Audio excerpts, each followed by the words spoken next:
Welcome to a short reflection on Canto 5 of Dante's Inferno by Sebastian Maffut.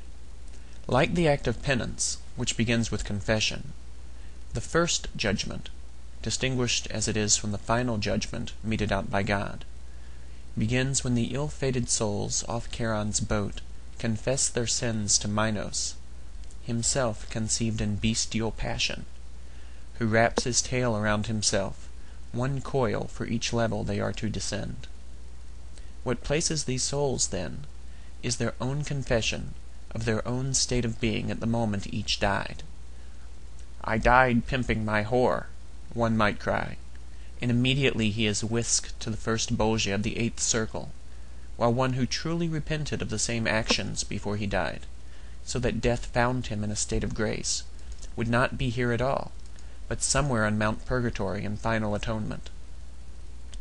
Sinners who merit greater punishment descend further than those who merit less.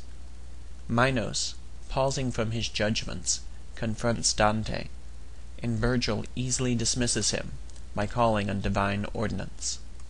Passing Minos, who can assign neither Virgil nor Dante to any place further than where they are, one meriting only limbo, and the other yet in a state of grace, the poets enter the 2nd circle of hell, where added to the lack of hope that pains each soul is the act of being whipped uncontrollably in the wind. Here suffer Semiramis, Dido, Cleopatra, Achilles, Tristan, Paris, and Helen.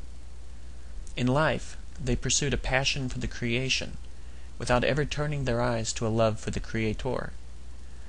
Those who repented of this before they died, and recognized the love of another for what it should be, that another's human dignity lies in his or her being created in the image and likeness of God, are not here, but in the 7th cornice of Mount Purgatory, or in the 3rd heaven of paradise.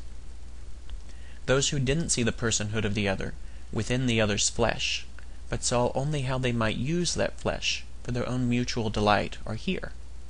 They are literally swept away in the tornado of carnal passion. Having heard the catalogue of sinners, Dante asks to speak to a couple of them, and learns that they are Paolo and Francesca, who were found by her husband wrapped in a carnal embrace. Francesca, like Eve, blames someone else, the author of the King Arthur legend, who rendered such a passionate telling of the story of Guinevere and Lancelot that she couldn't resist the touch of the man with whom she was reading. Though both were married, they made one body with one another.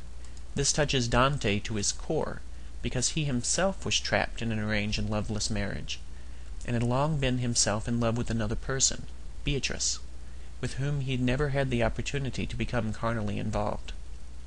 Dante swoons, again, because of this tale, recognizing the power of inordinate physical attraction to turn love into lust. What this tale does, then, is reach the tropological level of allegory. It's an episode that fleshes out the moral point. In a world where illicit sex is casual and unashamed, we'd expect it to be among the worst of sins, but find it here to be the least. Ciardi notes that excess of sexual passion is the most natural sin, and most nearly associated with love, so it's the least punishable and most understandable, even in hell. The proper love we ought to have for the Creator gets caught up in the creation. That is to say, one never transcends the material world to be uplifted spiritually to the true nature of love. One gets stuck in the matter, and may feel swept away, but is really mired. The way out of this is to strive to see within every human being the person that God put there, the body that is the sign of the person, the soul that is the form of the body. If we can do this, then we'll be less likely to use others as means to our own ends, to see others as objects rather than as subjects, who each have their own dignity to express.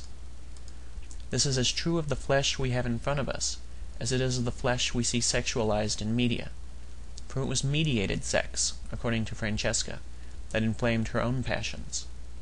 In an age of easily accessible internet and cinematic pornography, that story ought to give us pause for thought.